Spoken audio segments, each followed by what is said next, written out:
آج کل social media میں بھارتی فلم دھریندر میں دو پاکستانی کردار چودھری اسلم اور رحمان بلوچ کا چرچا ہے۔ سندھ پولیس کے مرحوم آفیسر چودھری اسلم کی بیوہ نورین نے پاکستان مخالف بھارتی فلم دھریندر پر قانونی کارروائی کا عندیہ دیا۔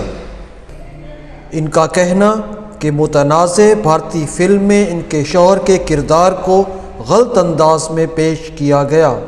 چودھری اسلم نے کبھی بلٹ پروف جیکٹ نہیں پہنی اور نہ کبھی موت سے ڈرے۔ چودھری ان کا لقب بنا، حالانکہ وہ پٹھان تھے۔